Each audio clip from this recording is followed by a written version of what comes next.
made an M off a daily fantasy. His number too high, then I'm probably fading him. He been on the road, he gon' eat up my salary. I hit a buy, he go live before lock. Play back to back, then I probably won't pick on the DFS bachelor, good as it gets. Bit a few liners and hit me a leg. He had a good game, but that might be a trick. Log in the Slack so I know who to pick. Sharing our liners, we all gon' get rich.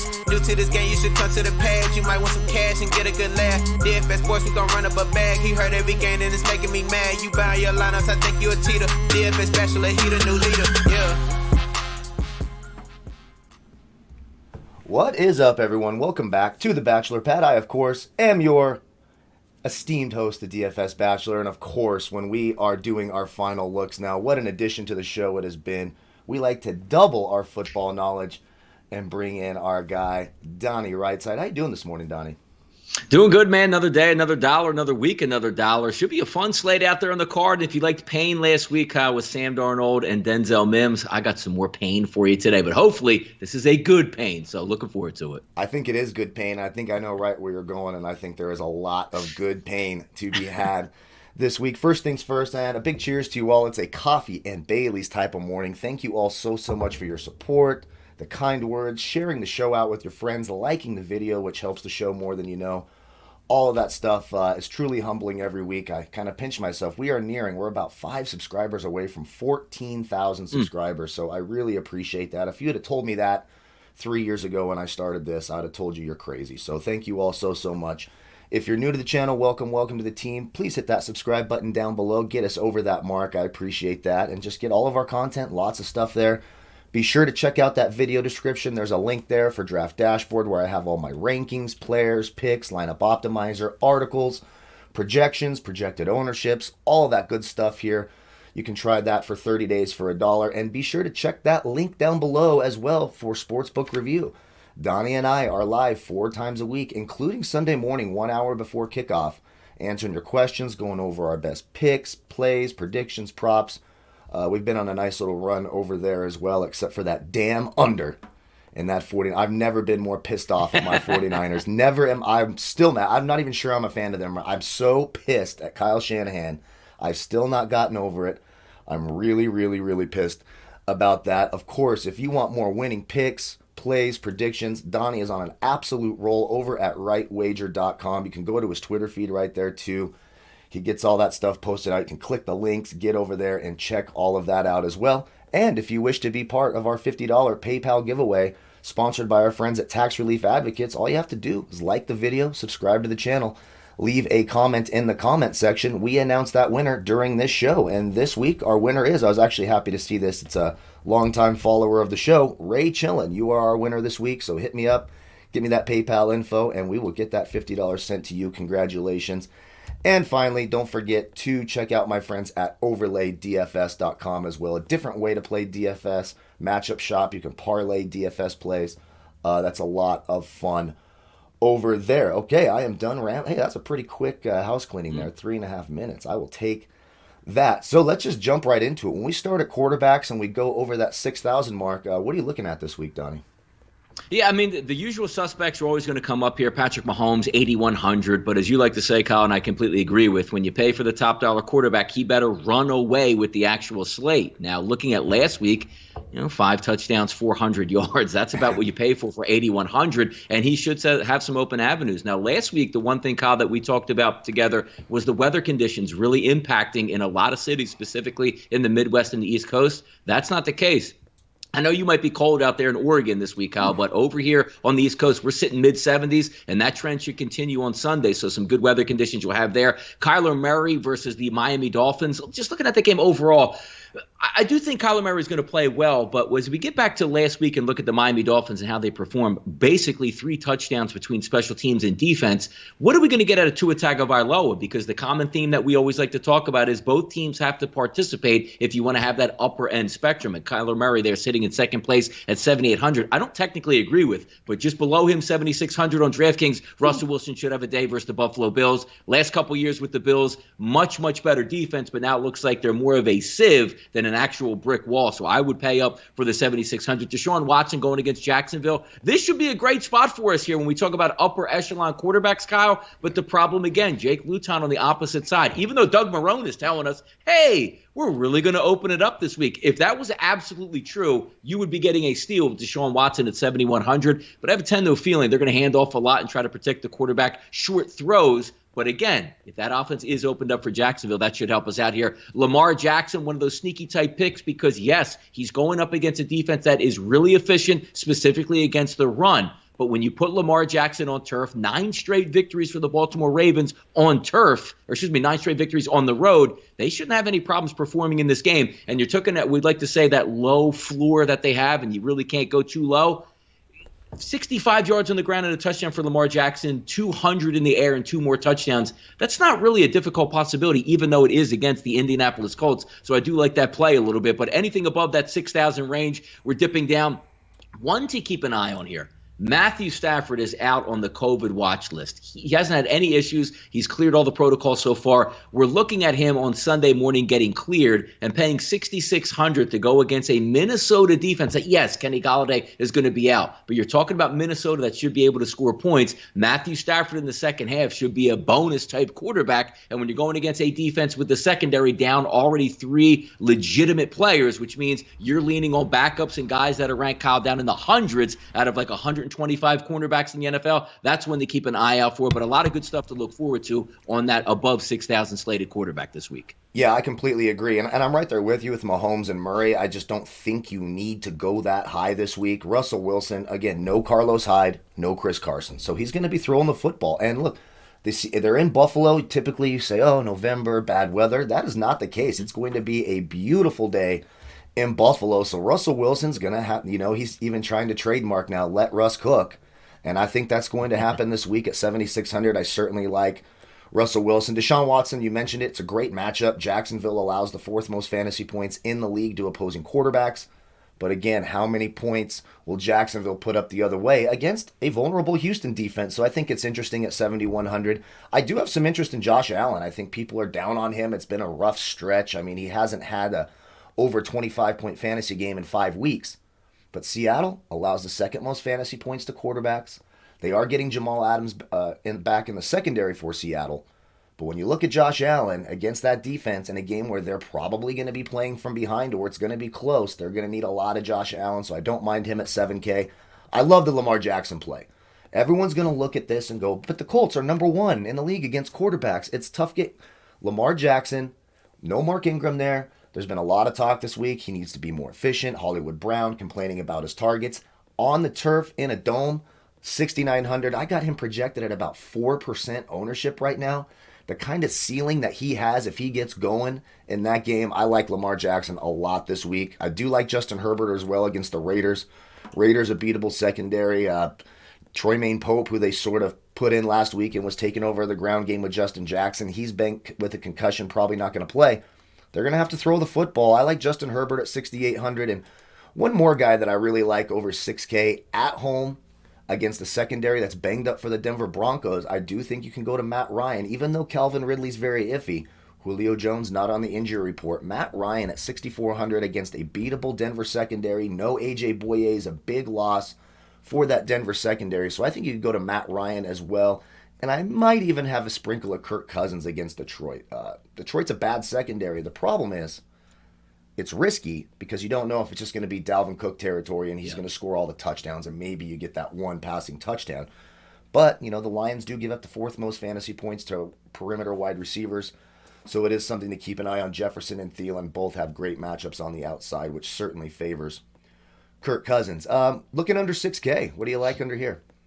Yeah, there's not as much under 6K that we like to take a look at in the past. Say maybe there's some value plays, but there's a few things out here, and specifically at 5,700 right here on DraftKings, looking at Derek Carr in a dome versus the Chargers, who have been completely susceptible to the pass, specifically late in ball games. Now, when you want to take a look at what the Raiders do, throw out last week. Okay, we only scored 16 points, didn't pass it that much. Nobody was passing in that wind tunnel hurricane conditions up there in Cleveland. Now you get the sanctity of that dome. You're not going to have any worries about is the wind coming in, any rain. and you're also talking about a kid on the opposite side, Justin Herbert, that can let it sling. Two defenses that I don't like all that much. The Chargers should have been a much better defense, but also keep in mind, trading away a cornerback last week, a legitimate cornerback, to the Tennessee Titans, and now also Bosa heads in this football game with a concussion, and as we're doing the show here on Saturday, listed as doubtful. So if you're not going to get that massive pass rush here, that's extra time for Derek Carr to work downfield.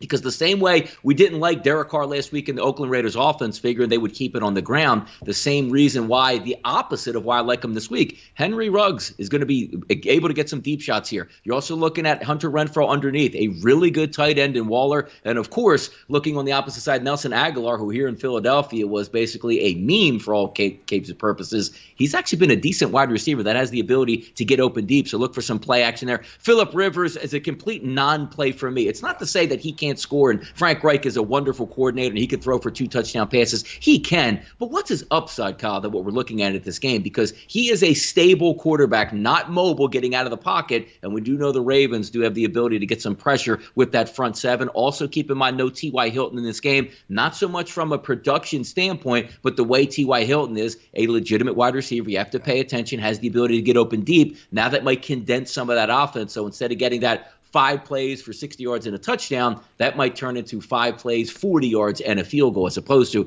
Tua Tagovailoa is really cheap at 5,500 going against Arizona, but I'm just not ready to hand over the reins to my fantasy football fortunes this weekend, going with a rookie that only threw for about 90 yards last week. Nick Foles going against Tennessee, one of those contrarian plays, because you say to yourself, well, Tennessee stinks. Tennessee should be able to score. Nick Foles should be able to get 2 touchdowns. I agree. But if I'm paying in that 5,500 range, unless you're going into like a cash game, in one of those, what's Nick Foles' ceiling? It's not 4 touchdowns. Right. It's probably 2 touchdowns and moving the football down the field. Now, an interesting one as you get lower here. Drew Lock, the Denver Broncos, heading in to face Atlanta. A terrible secondary for Atlanta. Looks like Fowler's not going to play at defensive end. Takk McKinley is basically sent off into the abyss. So you're not going to get that great pass rush, and you're going to get some really good, I should say, a really good environment being in a dome to throw the football, because, as you said, Matt Ryan should be able to answer back specifically with A.J. Boye. Doesn't look like he's going to be able to go for the Denver Broncos, and Callahan is banged up on an ankle. That could be at the end of the first quarter, Kyle. You don't have any cornerbacks for the Denver Broncos, and they always say, well, why is that good for actually the Denver Broncos offense? Because the other team can return fire, and you're only looking at paying $5,200 for a kid that has the ability to get the ball deep. Maybe you get some of those lucky plays, and if you're looking to shoot it down.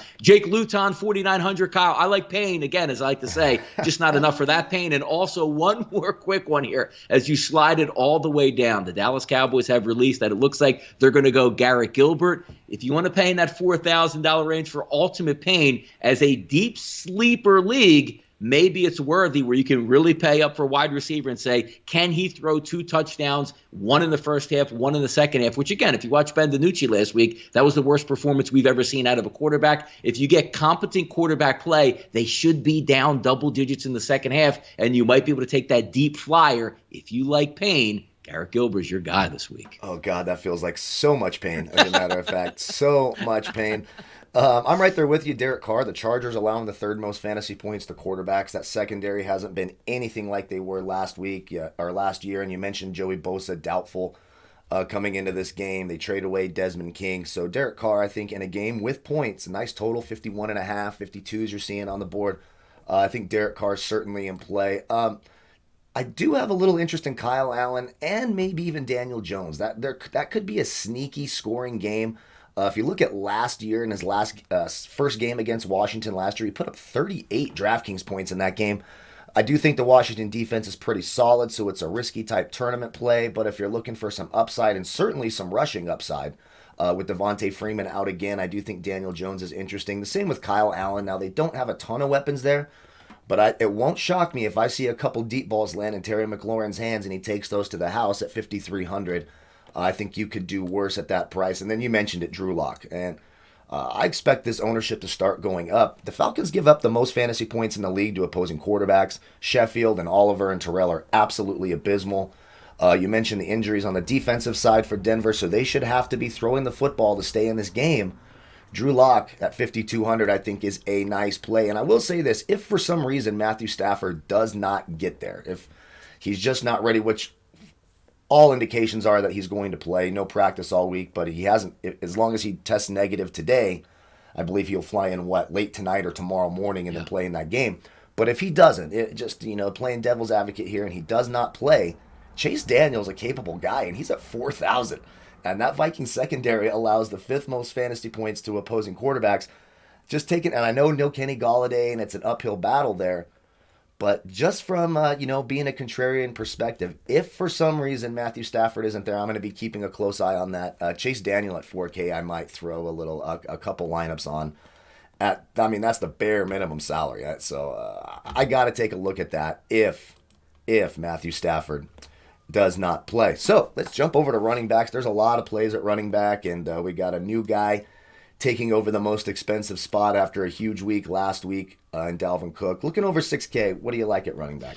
Yeah, again, spending up here, you're looking at Christian McCaffrey, completely healthy going against Kansas City, maybe would be a good play, but just the knowledge of not knowing how much he's going to go, and typically when guys come back, they usually ease him back in, but we can also say that in the blowout game Thursday Night Football that we just watched, Aaron Jones came back, and guess what? He gets 20. He doesn't score, but he still gets 20 touches. So if you're going to say Christian McCaffrey is going to get 20-plus touches at 8,500, that might be worthy to do, but a guy coming back from a high ankle sprain out for weeks on end, it's not really a spot that I'm looking to go and pay as the top guy because, as we like to say, if you're paying for the top guy, what do you need out of McCaffrey here, Kyle? 20 carries, 150 yards, another 5 catches for 40 yards, and at least 1 touchdown mixed in. I'm not so sure you can bank on it, so I would pass on him. Dalvin Cook's going to be extremely owned this week. Everybody who watched last week said, hey, Green Bay Packers have to stop one guy. They couldn't stop one guy. And when Dalvin Cook is healthy, he is so explosive. And the best part about him, Kyle, is he's so versatile in the passing game. He can hit the deep shots, 40 yards on the ground for a touchdown. But also, they all give him the goal line carries as well. Triple header threat, 8,200 going against a bad defense that you figure they will be leading in this game. I like Dalvin Cook a lot. So if you're looking to take one of those paying quarterbacks or wide receivers we're going to talk about in just a couple minutes, that's your guy to pay up for. Derrick Henry, just by default, he's getting 20 touches, even though he's going up against a really good Chicago Bears defense. His floor, again, what are we looking at? 20 carries, 85 yards and a touchdown, worthy to pay up at that 7,900. The one wild card here in this is Robinson out of Jacksonville, because again, if you read Doug Marrone, we're going to open it up. So that says, well, we're going to let this young kid throw and see what we have for our 6th-round draft pick. But I don't buy that. I think Robinson's going to be viable in this game. A lot of dump down passes, and also I would be surprised if Robinson does not get 20 or more carries in this game, or at least approach it in that 17-18 range. His share of carries on that offense and productivity should be up there, but it's interesting to see the 4th highest running back is Robinson out of Jacksonville. Most people will pass right over and say, I'm not paying that 7,000, but he should be involved quite a bit in that passing game. James Conner also, what are we expecting out of him, Kyle? 20 carries versus the Dallas Cowboys. Get in, get out, get a victory. Should be able to be up in the 4th quarter, which means those extra carries that you should be able to pile on. He's at 6,900. Chase Edmonds will be on a lot of guys' list there out at Arizona now that Kenyon Drake is not going to play. But Miami's defense pretty good to be able to hold up, and he's going to be one of those guys that a lot of people are going to own him, so maybe you want to pass the buck down the list. Now you have a couple guys bang. Mike Davis, one of the guys that you definitely try to get on top of here, specifically against Kansas City in the passing game. Figure they'll be down in the 4th quarter. He'll pick that up. Now he's going to split those carries and also those catches with Run CMC. So he's going to be a little bit off my radar. Chris Carson obviously out. Ezekiel Elliott, one that you would look and say, wait, 6,600 against Pittsburgh. It's a really good defense, but he should get a lot of carries. He's coming into this game banged up with a hamstring injury. And that's the last thing you want to read if he has your running back one that you paid $6,600 for. And by the end of the 1st quarter, Kyle, he's going to be sitting out of this one. Yeah. One that I missed last week, and I still think is a decent way to come back, Clyde Edwards-Helaire, that combo that we thought would really do a lot of damage last week versus the Jets, when it turned out to be Patrick Mahomes passing. So he let us down, but so maybe that's pushing him down to 6,100, but he is going to be splitting time with Le'Veon Bell. I do look for a bump this week out of him, and that last but not least at 6,000. Taylor for Indianapolis, 6,000. I don't want any piece of a running back going up against the Baltimore defense, so he's off my card. Not a lot to spend up for besides a couple guys. I think it's going to be more valuable below 6,000, Kyle.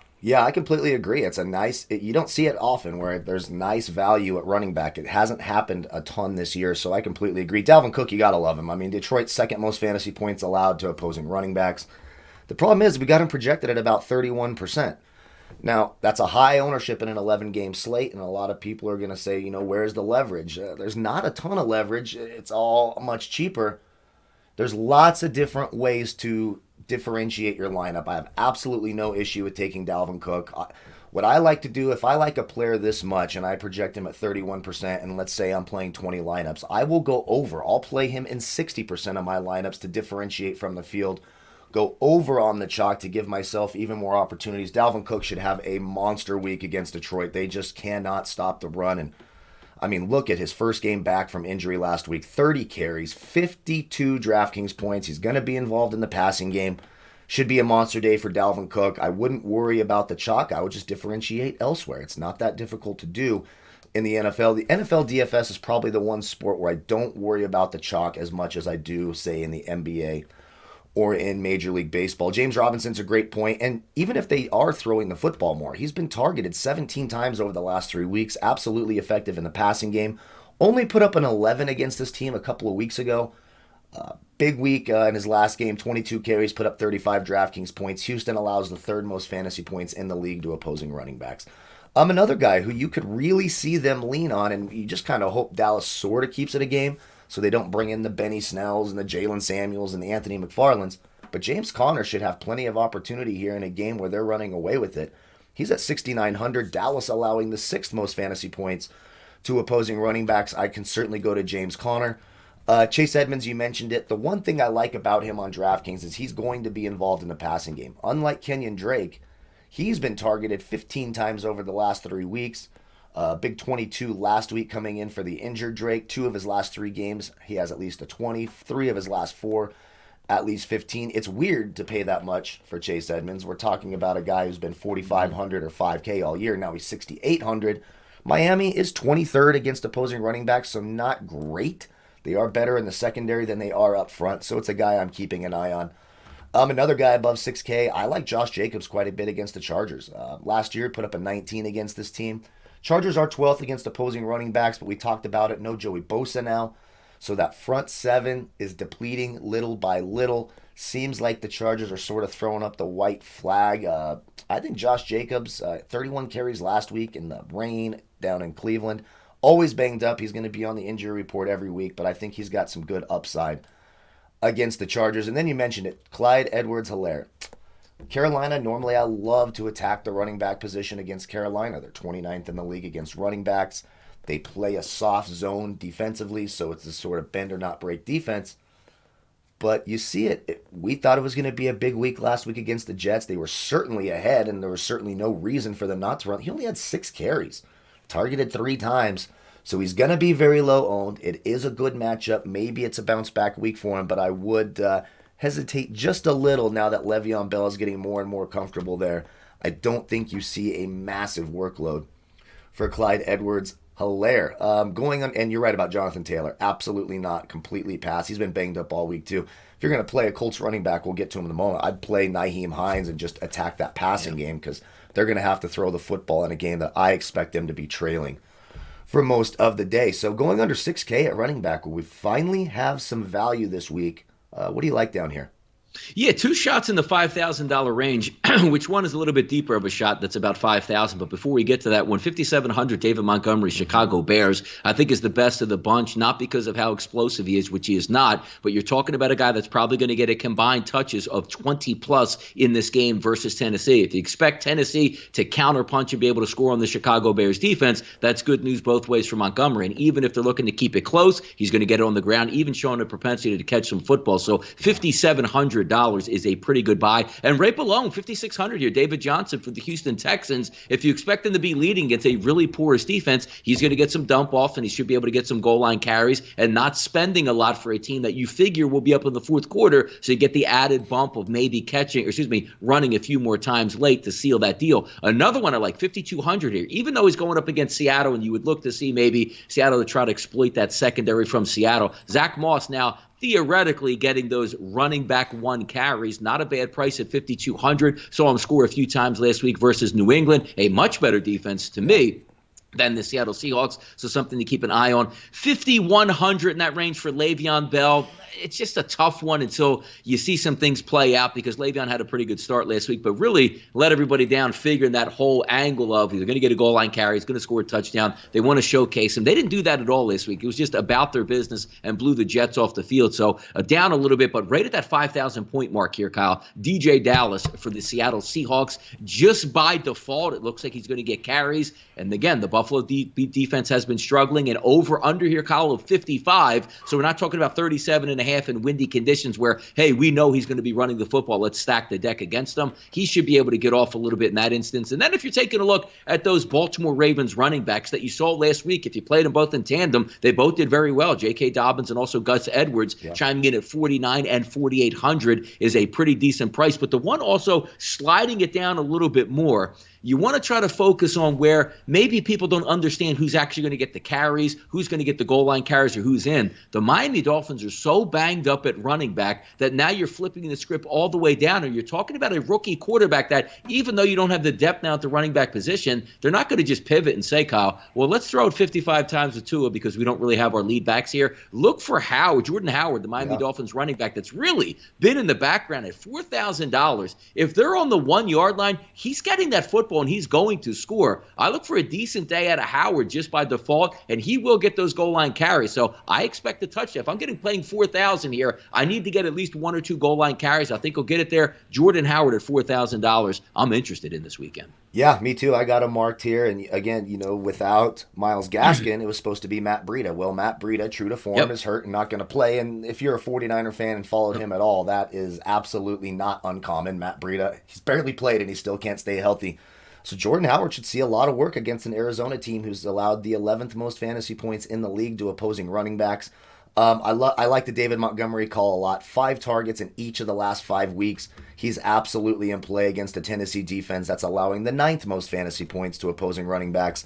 David Johnson against the Jacksonville team allowing the 5th most fantasy points. You can see there's some good matchups in this high 5, mid 5,000 range. Even Antonio Gibson against the Giants. He only got a 10 couple weeks back, but they're getting him more and more involved. And if you don't want to go to Gibson, you could go down to J.D. McKissick in the passing game on DraftKings. You get that full point per reception. He plays about 45-50% of the snaps, and he's targeted, 6, 7, 8 times per game. So you could get some value there. Looking at the 5 range, I do like DJ Dallas, obviously, and I think quite a few people will. No Carson, no Carlos Hyde. DJ Dallas, 18 carries last week, 5 targets, played really, really well. I think they found themselves something there in DJ Dallas sitting at $5K. One other guy at $4,900 with Troymaine Pope banged up. Justin Jackson has been their change of pace guy for the Chargers. Last week, 17 carries, but also targeted 5 times. If you look at his last 3 games, 6 targets, and 5 targets. 3 straight double-digit fantasy points. The Raiders allow the 4th most fantasy points to opposing running backs. Justin Jackson at $4,900 could be interesting in that Chargers offense. I do like J.K. Dobbins as well at $4,900. 15 carries last week. Tough Colts defense, but I could certainly go there. And there's just a couple more guys for dart throws. I mentioned Nyheim Hines. Look, he's not going to play a ton of snaps, but every passing down snap they play will involve Nyheim Hines. So you could see some swing passes out of the backfield, and we saw it last week. Couple of touchdown catches, 5 targets. He's going to be involved in the passing game at $4,400 if you want to take a dart throw on a Colts player in that game. Nyheim Hines could be interesting for tournaments as well. Heading over to the wide receiver spot where we've got matchups galore. There's a lot of good plays, and again, there's good value again this week. What are you looking at wide receiver above 6K? Yeah, I'll tell you what's interesting. Above 6K, 8,200 DeAndre Hopkins, just because by default he's probably, one of the best, if not the best wide receivers in football, going to get a lot of target share. But he's got no, bonus clip coming in this one. It's not like they're going up against the Jets secondary. You got a pretty good cornerback tandem for the Miami Dolphins that may be able to slow him down. And also, if I think the game is going to go under the total, which I do think it will, and stay below 50 points, I don't know about paying up 8,200 because I'm going to need a Devontae Adams effort here, 10 catches, 132 yards and a touchdown to try to justify paying $400 more than the second place, listed wide receiver on the card. He should have a good day because he's a great wide receiver, but I don't know if I want to pay up against the Miami Dolphins, specifically if we get a more tame offense like we saw last week out of the Miami Dolphins saying, let's win on the ground, let's win on defense and not put our young quarterback in a great position because, as we like to say, the other other team must participate if I'm going to spend $8,200 on a wide receiver. DK Metcalf, 7,800. I'm all in on DK Metcalf. It's a nice day in Buffalo. I know they have some good cornerbacks over there. Tre'Davious White playing much better, but it just doesn't seem like that even matters with Russell Wilson. He's going to buy an extra couple seconds for you to get open on the outside, and one-on-one coverage with DK, it doesn't turn out that well. He can catch that 7-yard slant and turn it into a touchdown of 40 or 50 yards. I love DK Metcalf at 7,800. Stephon Diggs, conversely, on the opposite side, if we're looking at scoring in that game, which we should get a lot of points, Stephon Diggs should factor in against a pretty beat-up secondary. Even though you're getting Adams back, he's more of that guy that's going to be playing in the box, stopping the run, blitzing, and causing havoc there, not defending a wide receiver 45 yards down the field. So I think he has a good day. Julio Jones by default going up against Denver. Keep an eye if you want to pay up and get that 7,200. Even if the cornerbacks are playing for Denver, he's still going to be a pretty elite force down in the dome, because I do think Denver can counter and put up some points against that Atlanta defense. But looking at this game specifically, if you get Bryce Callahan banged up and doesn't play, neither with A.J. Bouye, he turns into an elite prospect in this game. Tyreek Hill was great last week, and that was only roughly in like a half of a performance because of how quickly they blew the Jets off the field. Tyreek Hill against Carolina, I like him at 7,100. Keenan Allen, the same thing, going against a lackluster Las Vegas defense. He is a bump for me. Allen Robinson, just by default, going up against Tennessee, he should have a nice day on the outside and get a nice target share from Nick Foles in that game. And if you anticipate them losing, the same way I like to talk, Kyle, about running back, saying, hey, give me an extra 3 or 4 carries late in the game that might push me over the 100-yard mark. Same thing with Allen Robinson in that spot. Tyler Lockett, again, same boat as DK Metcalf. I just have DK Metcalf on a little bit different of a pedestal, but how many times have we seen opposite 2 to 3 touchdowns scored by Tyler Lockett? He's done it time and time again. Adam Thielen, 6,700, should be a decent play as long as Dalvin Cook doesn't get all that share of, 3 or 4 touchdowns. That only leaves maybe 1 or 2 maximum touchdowns left on the board for a pretty talented offense here. One of the guys that we're going to slide down maybe a little bit sneakier, Terry McLaurin, going against that New York Giants defense. He gets a pretty big target share. He had an extra week to prepare and get ready for the New York Giants, who played Monday night. So maybe one of those sneaky plays you can sift in there and paying a decent price at 6,500. Robbie Anderson in a game that expected to lose by double digits. How many times do we say, Kyle, on the show, he's got 2 catches for 20 yards and this explodes for a deep pass for 60 yards and a touchdown in that one. And that pretty much rounds up maybe taking a look at Brown, or Marquise Brown, Hollywood Brown for Baltimore Ravens at 6,000.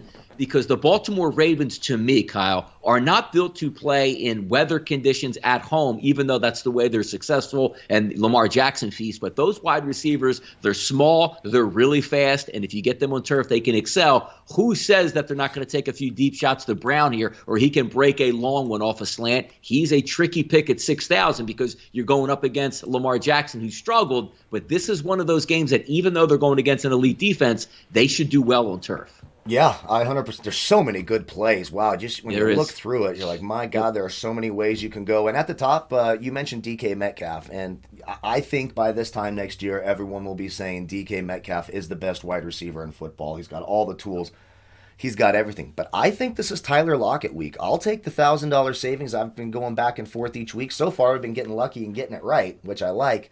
DK Metcalf's going to be shadowed by Tre'Davious White this week. Tre'Davious White, just on the year, is only being targeted on 11% of his defensive coverage routes, giving up 0.16 fantasy points per route ran against.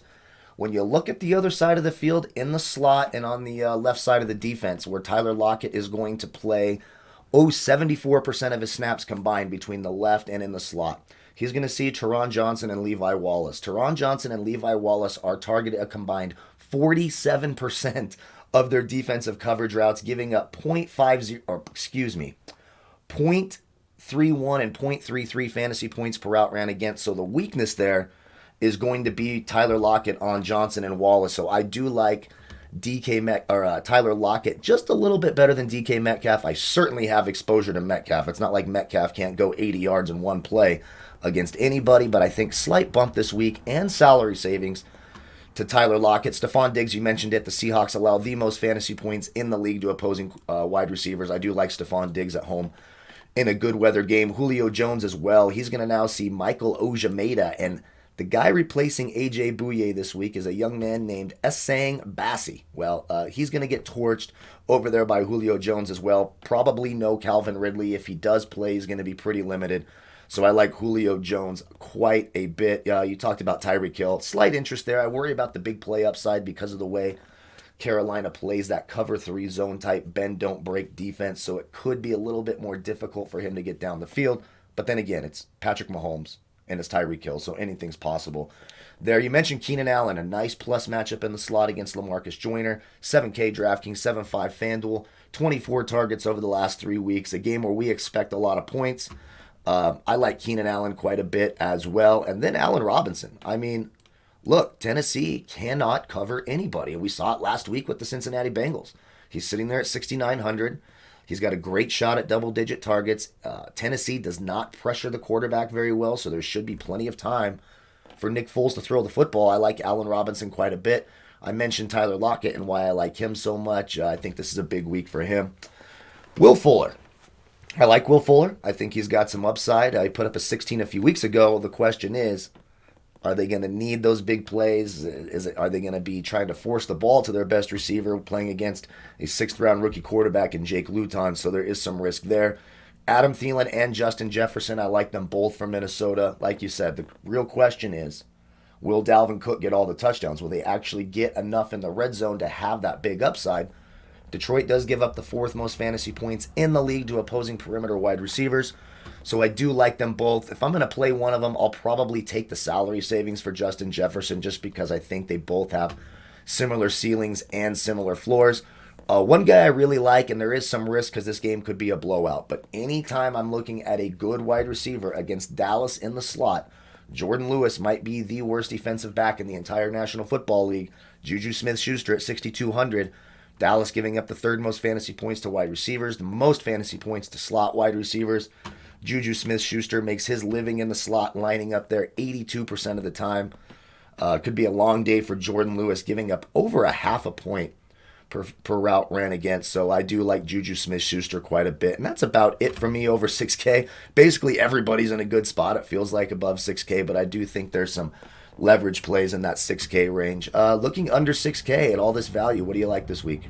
Yeah, it's interesting that you take a look under 6K this week because I think a lot of guys are getting wasted where they're priced at. And typically on a game-to-game week, this is where we find most of the prize pool that you're going to win at. Like take a look at Chase Claypool, 5,700, going against a horrible Dallas defense. But the fact of the matter is, are they going to be needing to pass in the second half or just running at the clock to get out of town? So usually you'd say, oh, my God, where can I sign up and get somebody 5,700 that has a chance to go off like we saw Claypool against the Philadelphia Eagles? That might not take place in this one. Also, we take a look at Amari Cooper going up against Pittsburgh. The same thought process. Not a great secondary. On paper, it looks like a really good secondary for Pittsburgh. But when we try to get into the numbers, it doesn't look all that well, and you're going to have a team down double digits. This would be different if Dak Prescott was playing quarterback. Where do I sign up for Amari Cooper at 5,600, where you figure if they're going to lose the game, they're going to go down firing? That's not the case now, getting Garrett Gilbert at quarterback. Brandon Cooks, the same thing with Houston, who sort of woke up, as we joke about being in a witness protection program. But are they going to be up in the 4th quarter? What's it going to look like from Jake Luton in that offense for Jacksonville? Are they even going to be to keep them in the game where I can get those late 3rd quarter, 4th quarter, tack on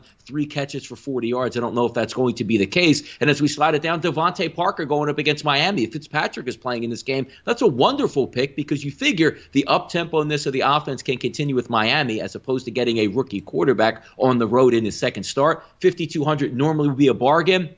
Doesn't look the case. How about this? DJ Chark going against Houston's defense. If you had a healthy Gardner Minshew, sign me up at 5,200. The same as Devontae Parker. But again, a 6th-round draft pick is going to make his opening debut in the NFL. And if I'm ahead I got my DB beat by a step or two, usually coming my way with a veteran quarterback, might not even see me running down the field. That's a tough one to swallow because they're 2 premium spots here at 5,200 I would love to pay for, but just because of the fact of the matter, the actual person starting at quarterback, both rookies, that's going to be a tough one to swallow. Marvin Jones Jr. going up against Detroit. Again, hey, Matthew Stafford is in this game. That might be a sneaky play because you do feel that they're going to have to keep up in the second half and get some, tack-on type plays. Darius Slayton at 5,000. We know he's the number 1 target that you like to see, or at least their most explosive wide receiver for the New York Giants with Daniel Jones trying to get him the football. One of the guys I picked out also, Henry Ruggs III, 4,900. He only needs a couple deep targets here to cash in for that 4,900. Playing on turf, maybe a slightly slightly less of a pass rush that we talked about for the Chargers that can certainly make an impact in this game. But some other bonus guys really down the list that I think that can maybe salvage if you want to pay up for the Dalvin Cooks of the world. If you want to pay up for the DeAndre Hopkins, take a look at Nelson Aguilar. Same boat as we just talked about here with Ruggs. He's going to get a couple deep shots in this game in nice weather versus a defense that actually hasn't held up that well against the pass over the past couple weeks. That's 4,700. Also, Laviska Shenault. If you don't want to pay up for DJ Chark, you take a look at that secondary option where they use him a lot in that intermediate routes and also on some trick, coming out of the backfield, even getting a carry or two in that game. He's only 4,200, but even sliding down lower. How about Mooney for the Chicago Bears? If you don't want to pay up for Allen Robinson, a pretty good secondary option at 3,900 in this one. And also, last but not least, if we take a look at that Detroit game, which I do think, again, Matthew Stafford is going to play. I think the Minnesota Vikings will have no problem scoring. So where are those secondary options that you want to pay up for? Hall, 3,800. That's going to get a decent target share here because I do think that they will be down in the second half. So my pain play of 4, Aguilar, 4,700, Shenault, 4,200, Mooney, 3,900, and Hall, 3,800. That's my pain card on my wide receivers if you want to pay up for some of the more expensive guys. That was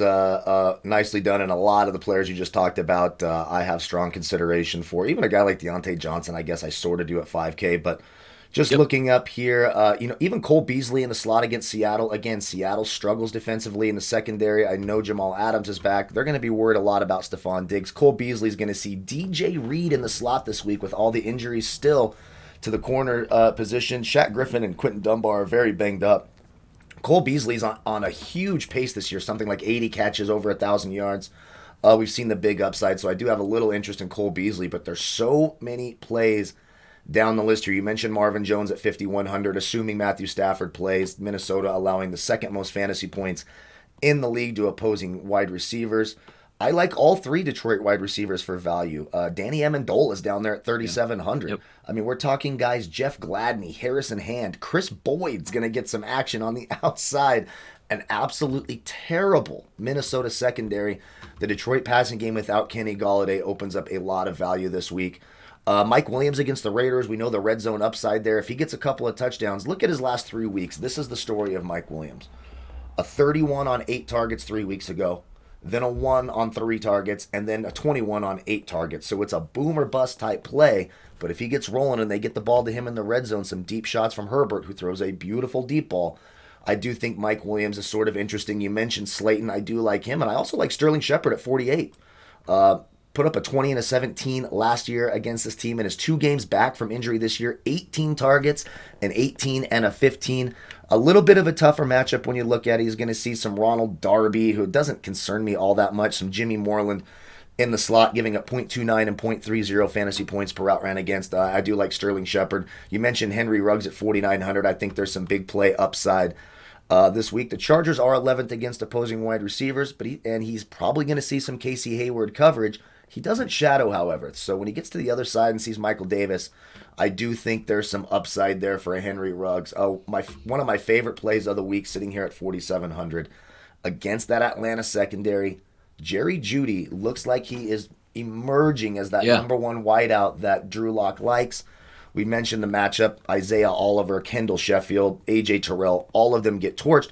And you sort of saw last week where Denver took KJ Hamler out of the slot and moved him to the perimeter and put Jerry Jeudy in the slot.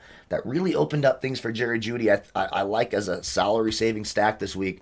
Drew Lock to Jerry Jeudy. You can pay up everywhere else. So I think Jerry Jeudy at 4,700 is a nice play. I've got some interest in Randall Cobb. Seems to be coming around in that Houston offense. 4 of his last 5 games, he's had double-digit fantasy points. 10 targets in their last game before the bye last week. 4,500 Randall Cobb, I could get down with that. Jacksonville, 20th in the league against opposing wide receivers, and his matchup against Trey Herndon in the slot's a +1, giving up 0.35 fantasy points per route ran against. Curtis Samuel, 4,400. They're going to find ways to get him the ball in the game they could be trailing. He's at 44. DJ Moore's at 5,600. I think both of those Carolina receivers, all 3 really are in play, even though the Chiefs secondary has been playing well and Bashad Breeland's looked really good since coming back. I do think in a game where they're trailing and they have to throw the football, you could go there. I like the Laviska Shenault call. He was one of my highlighted players this week. They get him the football in different ways. They're going to need some of that creativity Then you mentioned Darnell Mooney against a beatable Tennessee secondary at 3,900. I like that play. Marvin Hall, of course. I mentioned Amendola. And one more Payne guy who is still being targeted. He's been targeted 19 times over the last 3 weeks. Larry Fitzgerald at 3,800. And you say, well, why Larry Fitzgerald?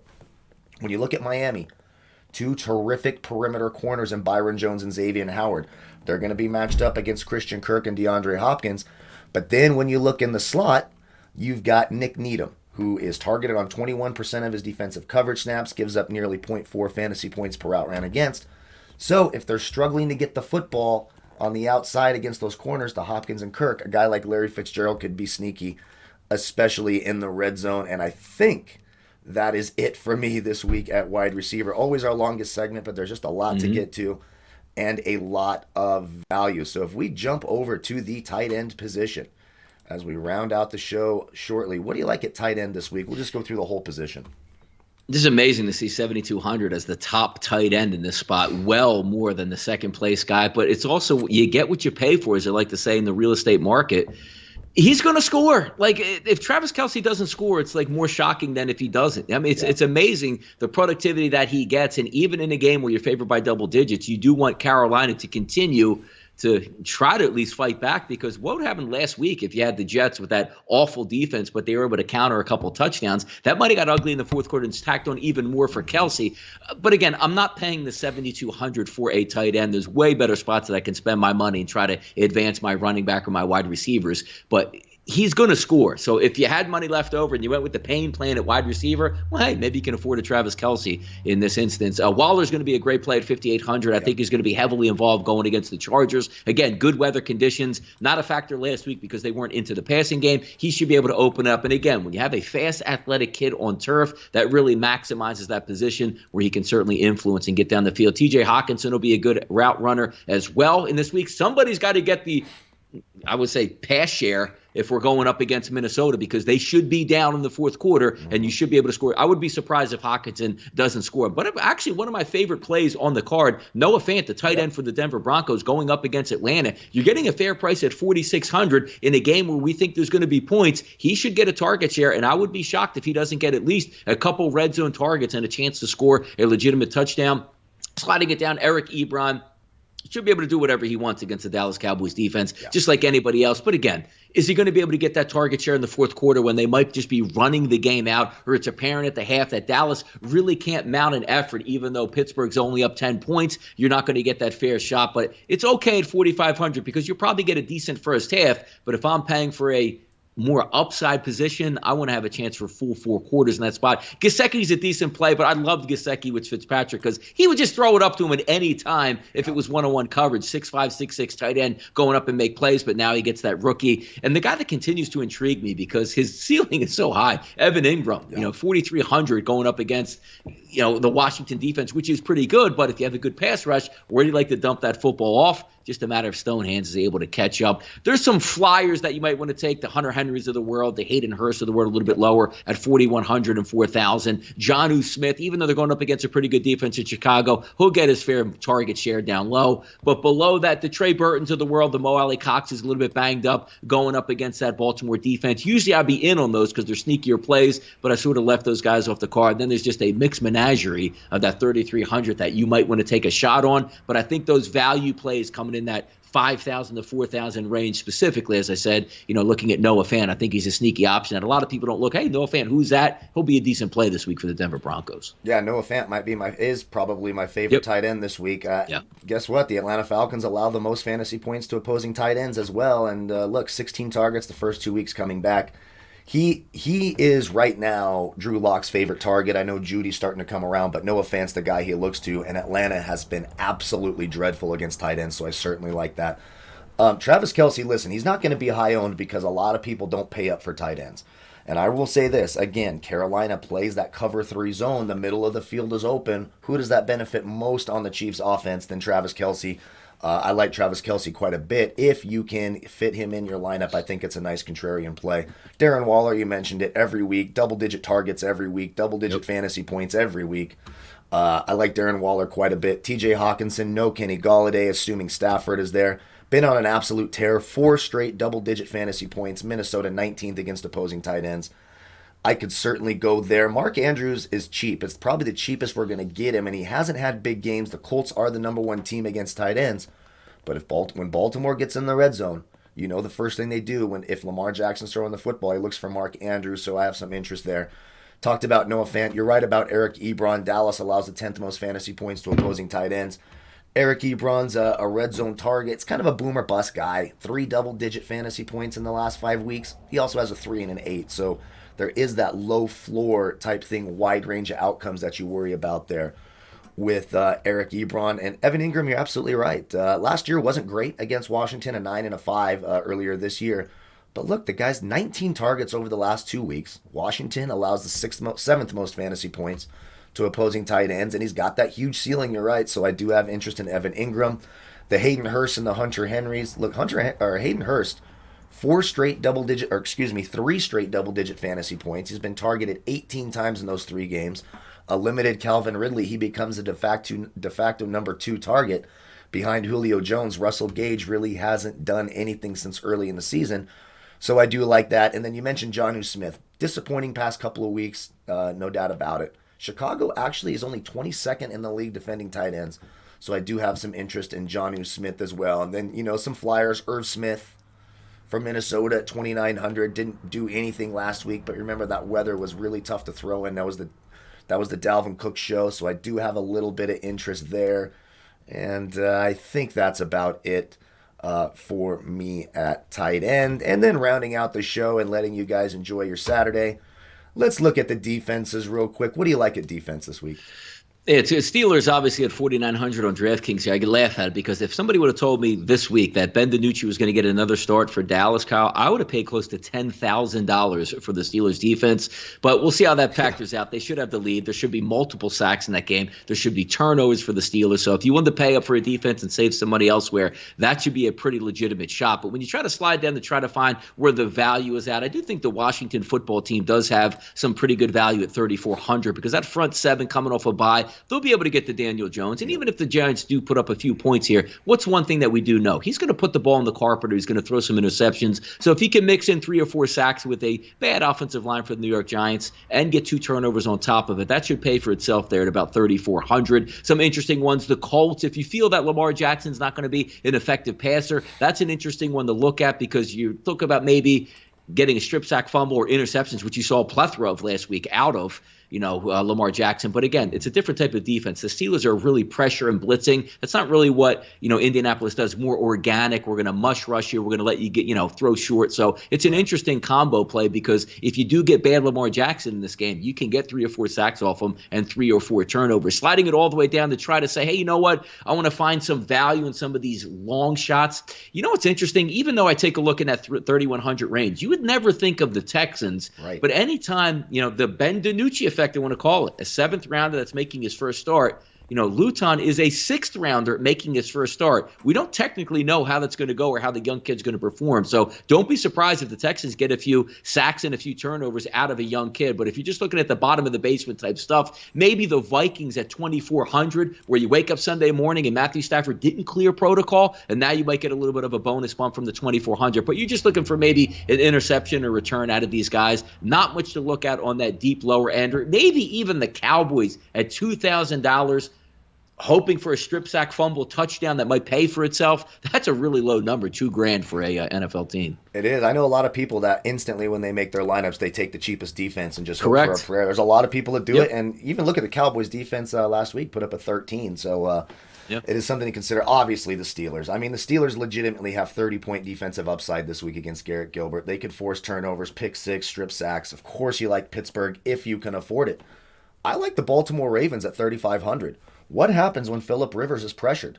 Phillip Rivers lofts up those dead ducks, just screaming to be intercepted. I do think the Ravens have some upside, and I don't think many people will be on them because they look at the Colts and they see a good football team. So I think the Ravens at 3,500 are certainly in play.